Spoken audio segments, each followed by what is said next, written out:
Can, But can you just, I had a clicker, but I don't have no clicker right now. oh, it's okay. I can just.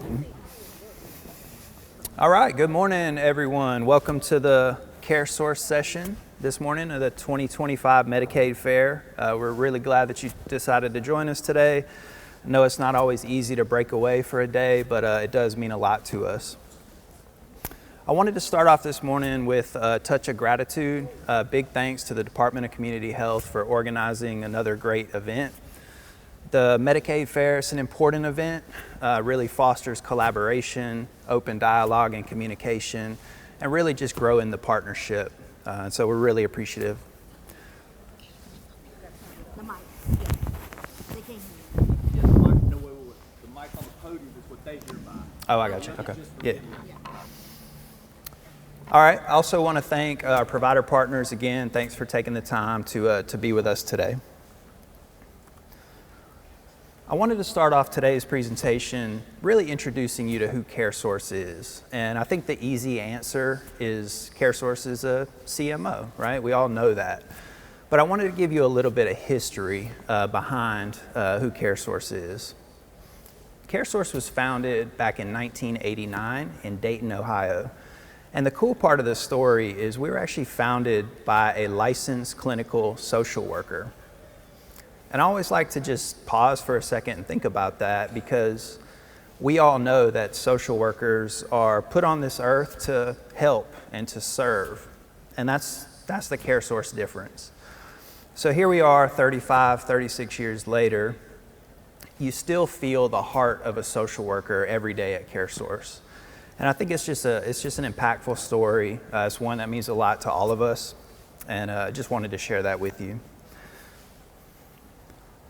So we know that CareSource is a health plan here in Georgia. We serve the Georgia Medicaid population. Additionally, we have a marketplace product and a dual special needs product. But the mission of CareSource is growing, and it's growing across the nation, and it's exciting. So we're making a difference in our members' lives in many states, as you see on the map here.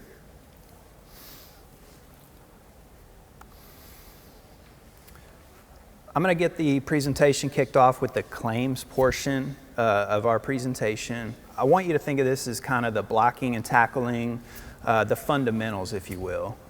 We can only cover so much in this hour, but I think our commitment to you all is this is really open. This is open communication always with CareSource. So as you have questions or comments, or you just want to provide any type of information that you think will be helpful, that line of communication with CareSource is always open, and so we want to hear from you.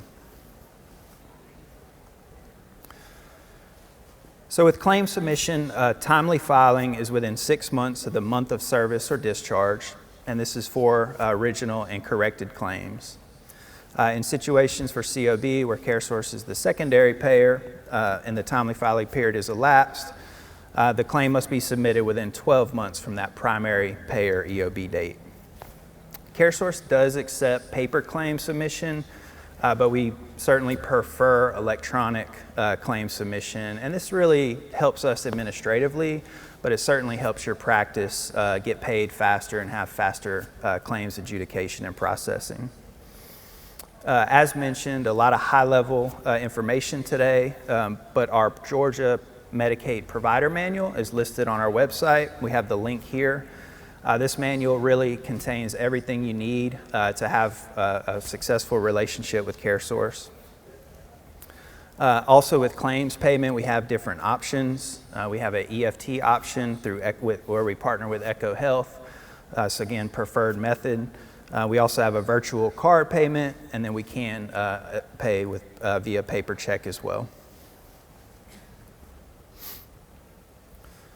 Wanted to call out some common reminders or questions that we get, really, again, just in partnership. We want to make sure that you're getting paid quickly, efficiently, and so we want to highlight just some areas that we see that are sort of common. So with COB, we've got to make sure that the primary carrier, the EOB from the primary, carries over to that secondary claim. So we have to make sure that it matches perfectly to the claim that you submit to CareSource. Again, this just limits unnecessary denials or administrative hurdles. For continuity of care claims, the hospital admission date must be on the professional claim. Again, operationally, this just allows us to tie that claim to the facility claim to know that it's a continuity of care claim. The consent form, we wanted to highlight the top 3 missing items. So we've got the signature, the date of signature, and the completed physician statement. Again, I know there's a lot of stuff going on in every practice, and so sometimes the simple things just get missed, but these are the top 3 that we see. And then also wanted to call out a recent network notification. So on CareSource.com, we have an updates and announcements section, and that section has all new network notifications, so it's always important to monitor that. And specifically, we wanted to highlight this one that was effective February 1st with specific requirements around our OPR providers. So at CareSource in the Georgia market, we have a training and education team, and this team is absolutely killing it, y'all. They're coming up with great, innovative ways to connect with our provider community. So this slide calls out some of the training resources and tools that they put together. I wanted to highlight one sort of new thing that we're doing, that team is doing. They have virtual, we'll call them webinars, but they're live, so you can interact with them, ask questions. And so on our website, there's a listing of the schedule. And so this is another example of when you have maybe a topic that you would love to learn more about, you have questions about, we want to hear from you because they will build a program and they will create something for you and have that engagement. But there's a lot of great information and there's really a full calendar. So as you have new staff come in and you're training them, you know, it's hard sometimes to take time and walk them through things, but we're trying to find ways to sort of give you autonomy or give your staff autonomy where they can find the resources they need when they need it.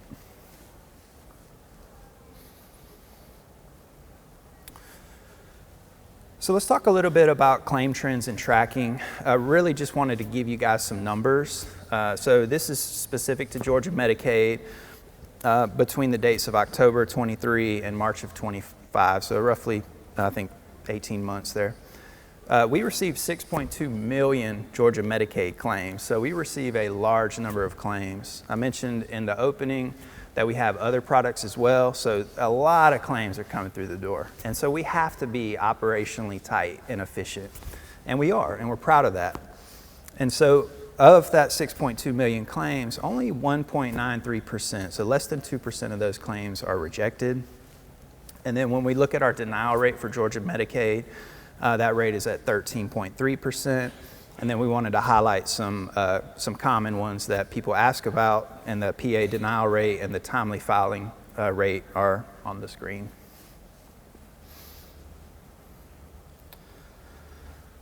So our operational efficiency at CareSource is something that we're proud of. We always are looking to improve and be better, and this shows in our data that we track. And so I mentioned the volume of claims that we receive. Well, we're proud to have an auto adjudication rate of 99.3%. It's just something that we're proud of, we work hard on, and additionally we have over 99% first pass claim accuracy, and we always pay within prompt pay statute. Only 3% of original claim receipts require an adjustment, and then we get you guys paid on an average of 10 days. And so we're proud of that. We know that if you're not worried about getting paid, you can focus on our members, which is what we're all here to do. I'm going to pass the ball here to Becky Katzowitz to discuss provider complaints.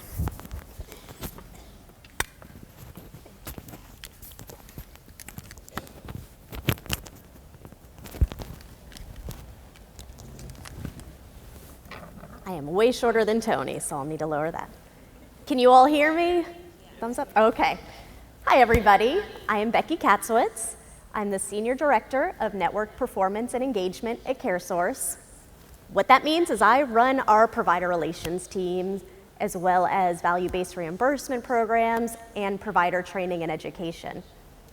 Today, we're going to be looking at provider complaints, as well as member grievances. If you all have any questions following this, we will be sitting at the table in the vendor area right outside these doors. You can look for myself. Ann Pittman is here, Tony. We are all part of the provider relations team. We also have Colette and her team who manage the member engagement. So if you have questions about member grievances, we have that team here as well. And tucked in the back corner is the claims table. So please feel free, if you have claims-specific questions, we have our payment cycle team there set up with a laptop ready to answer all the questions you may have. So taking a look at our provider complaints, we do ask that providers submit grievances through a portal that we have on our website. Very easy to access, and in this PowerPoint that you all will be sent or will have access to, there is actually the link to the provider portal where you can upload any grievances. As you upload the grievance, please make sure that you are clearly documenting what are the issues and concerns, as well as any appeals that you may have completed or anything you have done in that process. Providers have 30 days from the date of the grievance to file the grievance, and CareSource will resolve those issues within 30 days.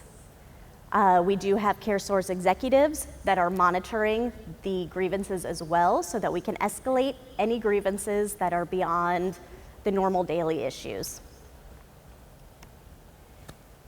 Just like Peach State, if you were in here before, we also track our provider and our member grievances very closely. We track, we trend, we look at even down to the areas and the counties, the cities where we are receiving these grievances to ensure that we are able to resolve it, not just for that one provider, but for other providers in the area that may be experiencing similar issues.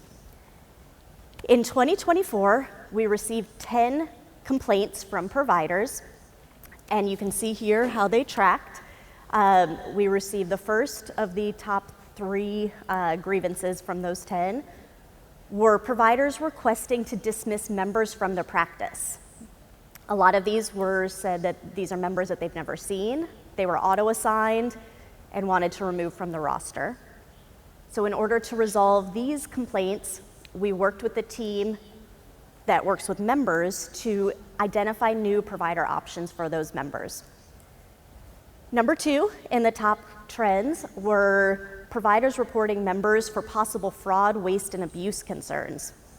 So we did refer these cases to the fraud, waste, and abuse team for their specialized review. And third were providers requesting assistance to clarify services that require an authorization. To resolve these questions, the team directed the provider to the prior authorization lookup tool to ensure clear direction on what was needed to bill appropriately for timely payment.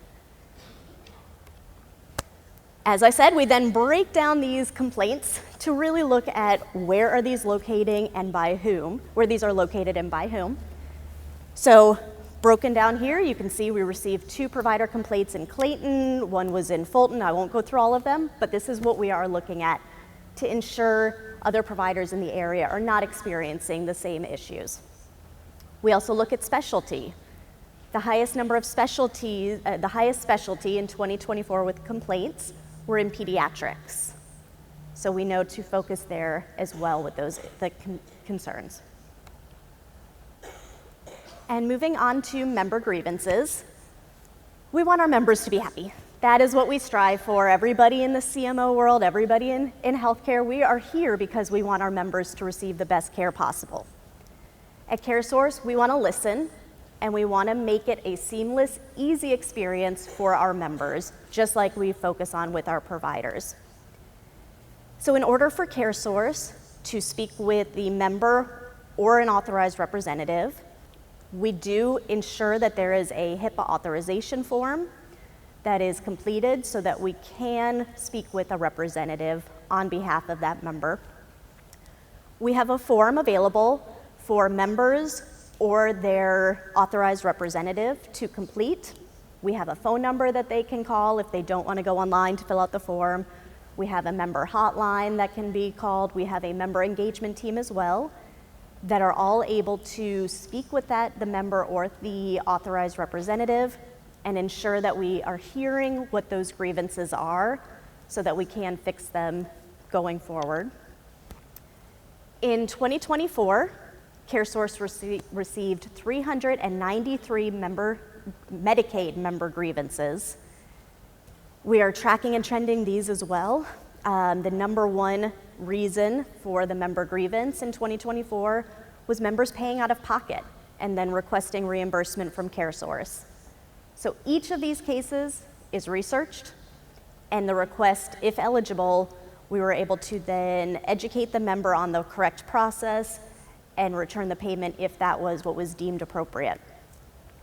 Number two, in terms of member grievances, was members submitting complaints against their provider. Our team completed research on all of these cases and worked with that member to identify a list of providers that also met their needs so that we could change the provider if that was in the best interest of that member. We also then worked on the member team to ensure that that provider was still providing appropriate care for all of the Medicaid members. And number three was members unable to locate specialty in-network providers.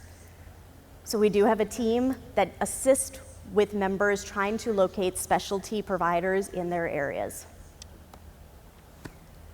And I will turn it over to Stacy Reynolds to talk about appeals. If you do have any questions, please feel free to ask during Q&A. And as I said, we will have a team out here by the vendor area, as well as the claims team in the back. Thank you all for giving me the moment. Thank you.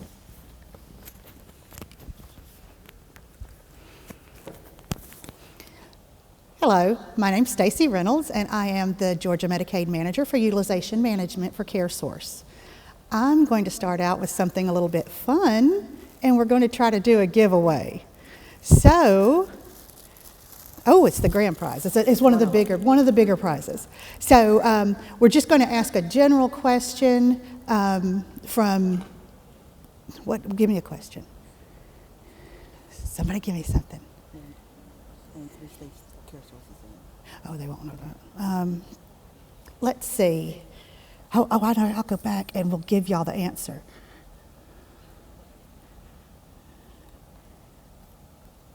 Okay, auto adjudication. I'm taking off the slide. You had to read fast. Auto adjudication. How many do we get automatic adjudication? What is our percentage for automatic adjudication? I saw the black and white striped shirt right here, lady.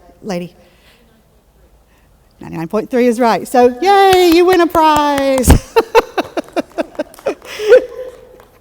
I apologize for the disjointedness of that. We're trying to put it together as we go. Thank you, Tara. So I'm going to talk to you a little bit about the appeal process. Our clinical appeals for 2024, we did look at trends, patterns, and top categories. As we all do, we are a data-driven sort of industry, and we wanted to make sure that we're addressing where some problems could lie so that we could proactively correct these, hopefully in the moment, but if not, then retrospectively. So the largest number of appeals that we're seeing are coming from members. As you can see on the pie chart, a little over half come from members, and that's compared to providers. So members are reaching out to us more than providers to do appeals. The appeals that we have been able to successfully overturn, the trend is mostly around receiving additional documentation. So clearly that would come from the provider side. If there were a denial for a prior authorization and then that denial were appealed, once we get additional documentation, sometimes we're able to overturn that. In fact, often we are. So that may be a theme that you hear me say as I'm going through my spiel, is that documentation is sort of the turning point, the pivotal point for a lot of what we are able to help providers with. So looking at the data and the trends, we're able to look at opportunities to reach out through our member services through our provider services, to reach out to the providers and give them education on how, when, and where to submit documentation on the front end to keep it from coming to an appeal. So appeals, as I said, are based on medical necessity. The interconnectedness of navigating the system is between prior authorizations and appeals. It revolves around medical necessity. And understanding the appeal process and the criteria that we use will help you, as the provider, come through appeals, prior authorizations, and claims successfully. The basis for denials tends to be around the original request not having the documentation to support medical necessity. So once that we are able to receive that documentation, we are able to appropriately support that patient, your patient, our member, in getting to the right level of care.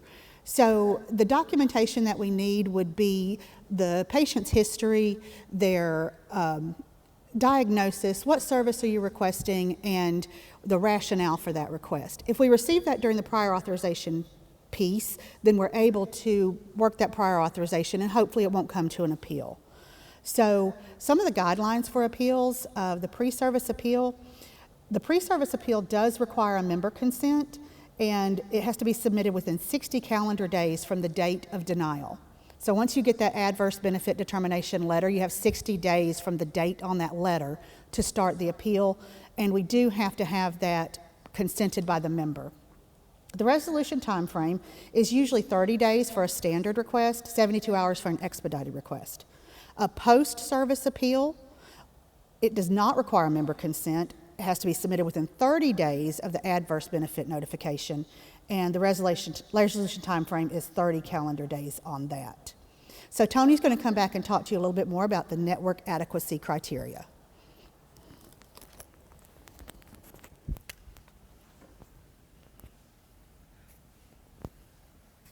Thanks.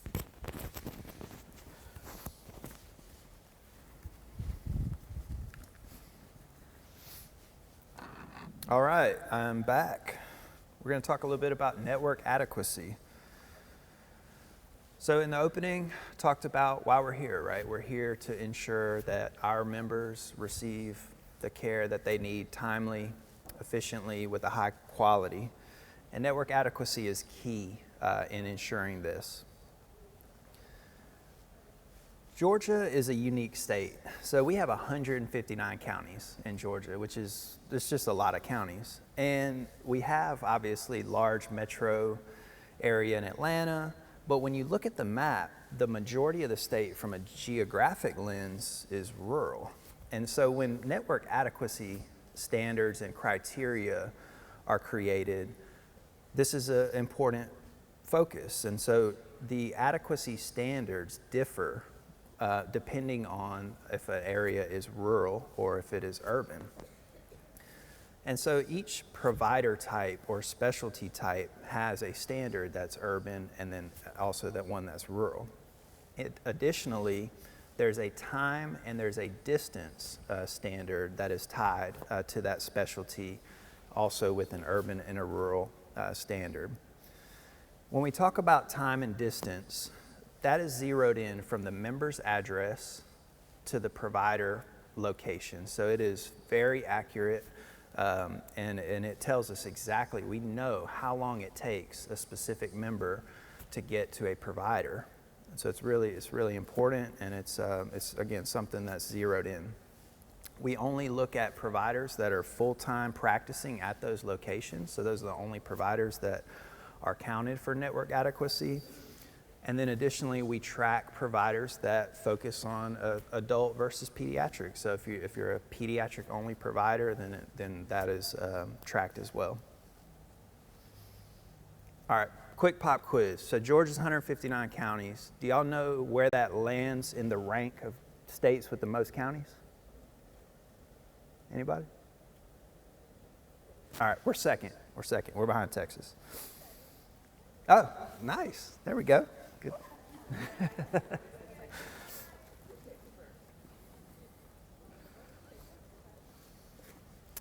So this slide here is the description of exactly what I described. So again, we have a specific provider type logged, and then we have an urban standard, and we have a rural standard. Obviously, we know in rural areas, it's much more of a challenge with distance, so we assume more drive time, and network adequacy reflects that. And then again, we have the different provider types, urban and rural, and then you see the time and the distance standard for each. So at CareSource, when we build strategies, no matter what department we're in, we always look at things from a comprehensive lens. And so when we talk about provider recruitment at CareSource, it's really easy to kind of think about recruitment. Oh yeah, that means go get new providers and recruit them to join the network. And that is absolutely a part of it, but we try to look at this from a comprehensive lens. So I'll tell you a little bit about what I mean. So we monitor our network adequacy on a monthly cadence. So we do a full review. We ingest the Medicaid credentialing file on a daily basis, and as new providers are loaded into the Medicaid system, we are able to see proactively that new providers have joined, are now credentialed with Medicaid, and they're an opportunity for us to bring them into the CareSource network. So then we can be proactive and make outreach to those providers, educate them on CareSource, and hope to bring them into our network.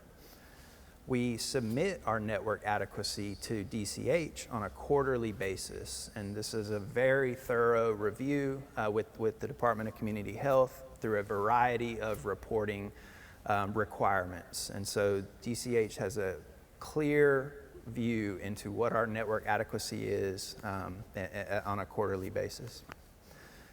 We focus heavily on provider engagement, and so that means staying in contact with our current network, right? We want to know what's happening in your community, your referral trends, and really understanding your area. And so our provider relations representatives, which are called Health Partner Network Managers at CareSource, they live in your community, they have a finger on the pulse, and we find that this is really important in understanding network as a whole. I mentioned earlier in the opening about our training and education team. So we focus heavily on ensuring that new providers that join our network understand how to work with CareSource to ensure that it's a smooth transition and it's in a successful partnership. And this all goes into provider relations management. It's a huge focus for us at CareSource, and it's one that we feel helps us bolster our network adequacy. Additionally, at CareSource, we always focus on how do we keep improving. So it's not good enough to just meet a standard and then just stay there. So we are always focused on compliance, and then we are always focused on how can we be more proactive, ensuring our data is accurate, engaging with our provider community, and leveraging technological solutions as we see opportunities. And I'm going to pass the ball to my dynamic friend and colleague, Naoki Cormier.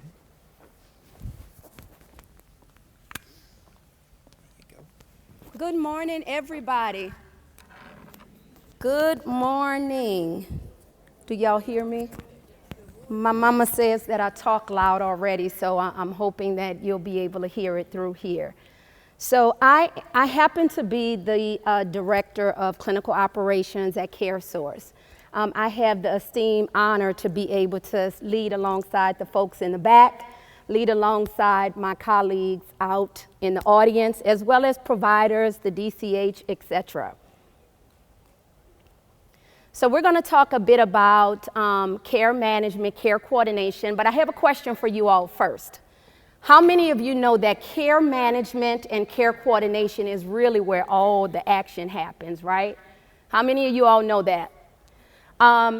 We have the opportunity to really get a glimpse in the lives of our members on a whole different level. We know life be lifing sometimes, and so we get to see their triumphs, we get to see opportunities that they have, and it's really exciting and a humbling experience to be able to share life with our members. So as I move on, we're going to talk about the identification process. And so at CareSource, it's a comprehensive identification process. We are looking at historical claims when a member comes onto our plan. That may look like ER utilizations, hospitalizations, pharmacy claims. We look at authorizations. We're looking at social determinants of health. And what that may be is this member experiencing homelessness? Are they experiencing food insecurities, et cetera? We also look at diagnoses, codes, pharmacy codes, enrollments files, et cetera. When we think about our process description, I've already talked about the identification process. We have what we call a member assessment team. That team is responsible for outreaching our members when they onboard the plan. We're talking a lot about how do you really navigate through CareSource as a member. We talk a lot about our internal programs that we have, external programs that we have for our members. They do have a lot of opportunity to receive member handbooks, etc. We do when you think about the health needs assessment, that member assessment team that I referenced, they're responsible for that. So the health needs assessment is really critical. The reason that it's critical is because it acts as a guide for us. How are we going to serve this member? It talks a lot about, have you experienced an ER stay? When was the last time you had a hospitalization? When have you experienced any type of social needs that needed to be met that you couldn't? So it's a lot of things around their medical, a lot of things around behavioral health for us to be able to work with our member. Upon coming to our plan, we have 90 days in order to complete this assessment. And as our members change, right? So I don't want you to just, it's 90 days. It's every experience our member has. We are reassessing our member. We also do it annually. However, when members are considered high or intensive, we obviously prioritize them and we complete assessments within a 30-day period.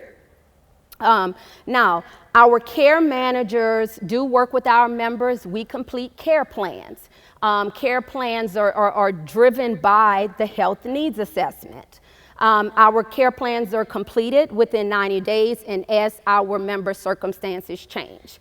We do like our members to lead into the care planning because you all know that if the members and your patients are not involved in planning, then they're likely not to do it. So we do want to make sure that they're involved in that. We do have what we call an interdisciplinary round. And what that looks like is we have everybody involved in a treatment team around that member, and we are working with them. We are coming to the table to determine how best to serve the member. The members are able to be a part of that. They can name people that they want a part of that, and we have open dialogue about how we can improve outcomes, et cetera, for the member. And then, of course, we go into our ongoing care management where we are providing continuous coordination and monitoring and support around their medical, behavioral health, or their social needs.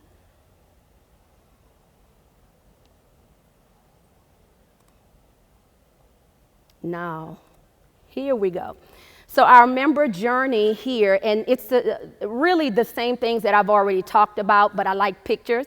And so when we complete the health needs assessment, you'll see that if they have unmet needs, they'll walk through this process, and then we'll have a care manager assigned to address behavioral, physical health, social determinants of health.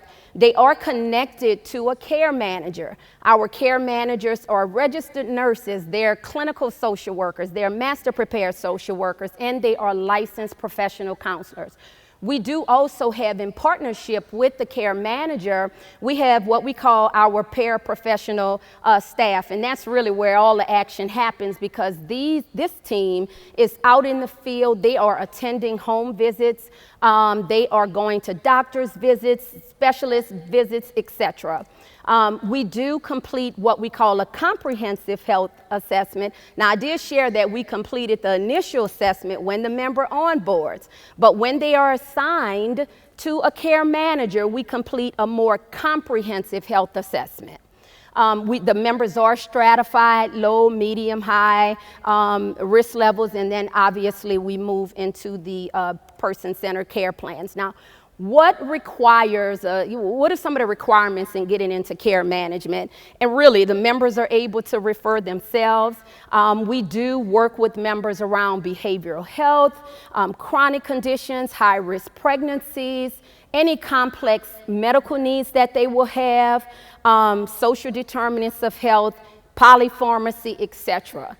How do you as providers refer to care management?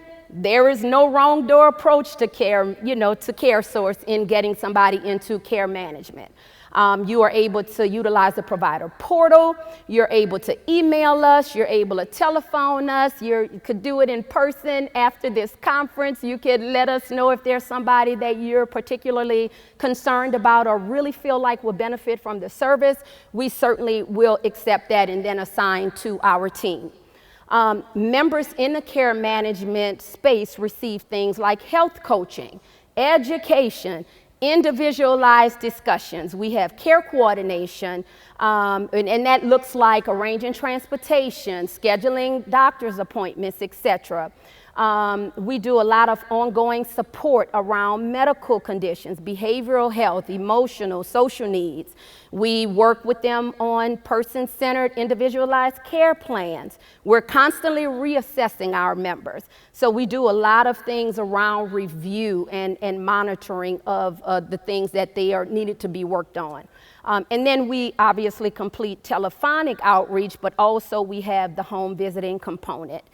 We do have many success stories that come out of care management, but there's one in particular that stood out here most recently. And so we had a 28-year-old, she had a lot of behavioral health issues, and she was already in care management. And so we had my care manager outreach. It was a routine call, and the member was in suicidal crises.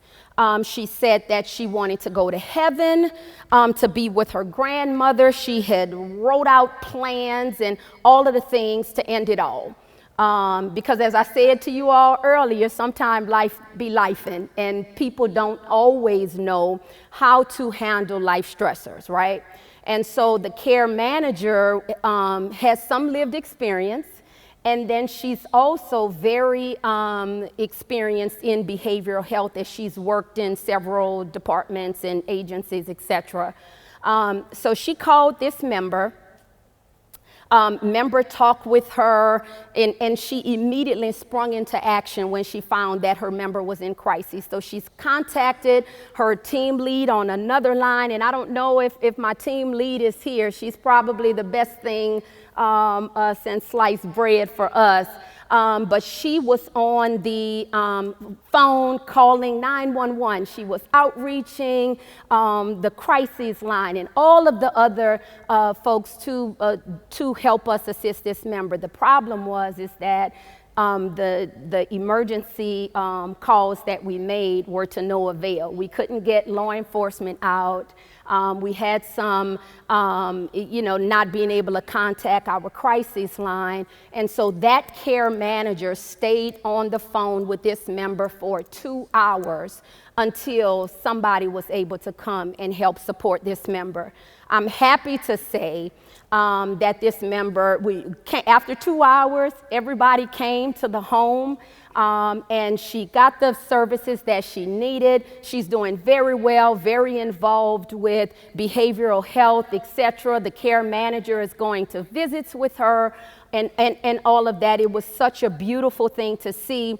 And she wrote something to us, saying, called out our care manager, just saying that she really helped her get through a tough time, and she wanted to thank her for her work. And so I want to, as I close, I want to encourage you all to just always be in the mindset of, you know, we never know the internal battles that people are facing, and just to be kind one to another. And I know I don't need to tell these providers that, but I do want to just say it on behalf of this particular member, because she reminded me of that when we had our conversation. So I am going to close, and I'm going to turn it over to Stacy, but I have a question for you all for that larger gift basket. And so my question is, what are the referrals that you can make to get into care management? What is that? How do we get into care management? Yeah. Lady in the maroon was the first one. Okay. In the maroon. Yes, you.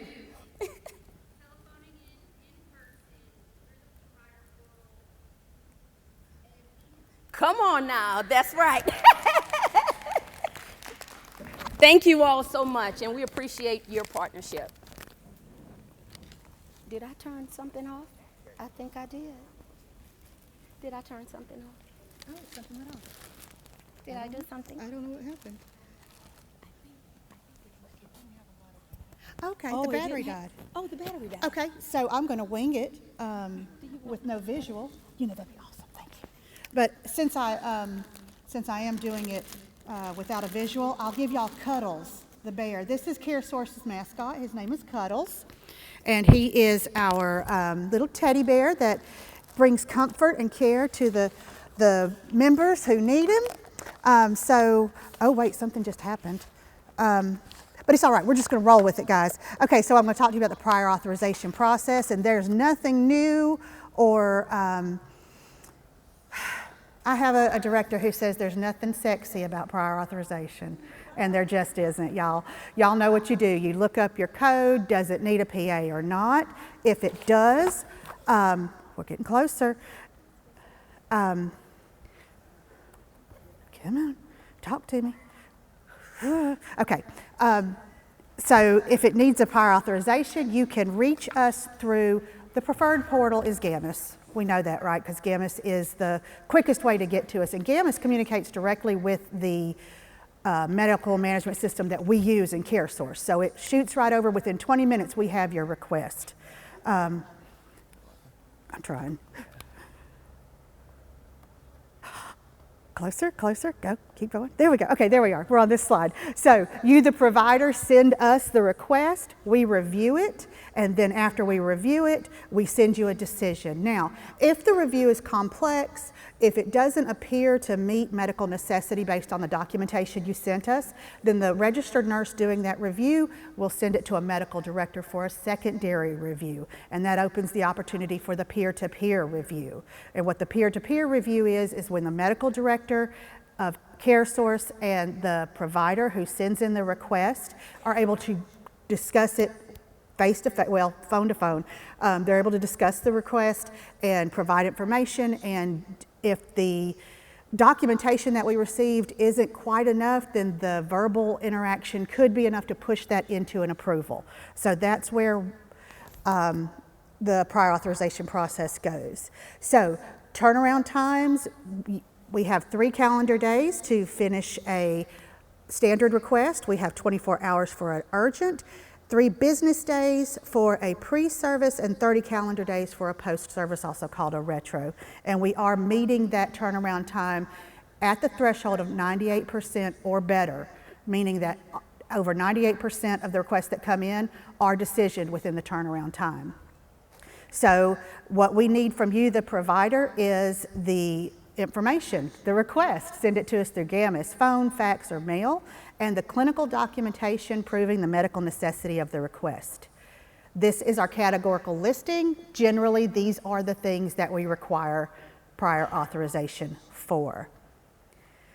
These are the things we do not require prior authorization for: emergency services, maternity care for vaginal or cesarean delivery, and post-stabilization services that are provided in emergency department. So just reminders, make sure you get your PA before you do the service, verify eligibility. Authorization is not a guarantee of payment, and evaluate your prior authorization. Evaluation of prior authorization requests is based on medical necessity, medical appropriate, and the member's benefit limits. I'm going to talk about peer-to-peer, but before I do, let's do our giveaway. What is the name of the CareSource mascot? I saw the blue scrubs. Cuddles, Cuddles the bear. So while she's getting her bear, we're going to talk about peer-to-peer. I did do a little bit about it earlier, but the peer-to-peer review process allows the healthcare providers to discuss what they think is needed for their patient, our member, if a denial has happened. So when can you request a review? You can request a review as soon as you receive the adverse benefit determination. You might get a letter. Most people check the portal to see where their prior authorization is in the processing. So as I said earlier, you put it into GAMIS, it comes to us, we review it, we spit it back out to GAMIS, and then you can see where you are in the authorization process. How long will it take to speak to a reviewer? We have 24 hours to schedule that review. At the providers, we work around y'all. Let me say it that way. We work around y'all. Whenever your schedule works, we're going to contact you within 24 hours. We also have an opportunity for weekend reviews. Obviously, we don't have as many staff on the weekend to do the peer reviews as we do during the week. However, if you need a quicker review, weekends is an option. And who will conduct the review? The physician who did the original adverse benefit determination is the physician that you're going to talk to. You're not just talking to some random person. You're going to be able to hear from the actual person who looked at the case and say, here's why I denied it. And that gives the provider the opportunity to say, well, wait a minute, here's what I've got for you. And it's open dialogue. And it's a physician-to-physician review, so that peer piece is the process that really is vital. So you contact us, you give us the information, you schedule it, and we discuss it. That's kind of in a nutshell the peer-to-peer process. So the trends that we see when we're analyzing our data, as I said earlier, we're a data-driven industry. We have denials that meet for not having the documentation showing medical necessity. The highest occurrence of that is physical health inpatient.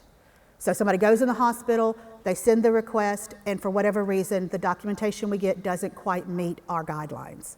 So the top category for overturning is that we get additional documentation that shows, yes, they did indeed meet the requirements. So as we go through our data, we're able to create an improvement plan and hopefully meet y'all's needs. So for more information, you can always go to caresource.com. You can contact us by phone. We are all here in person today, and now it is time for Q&A. Thank you.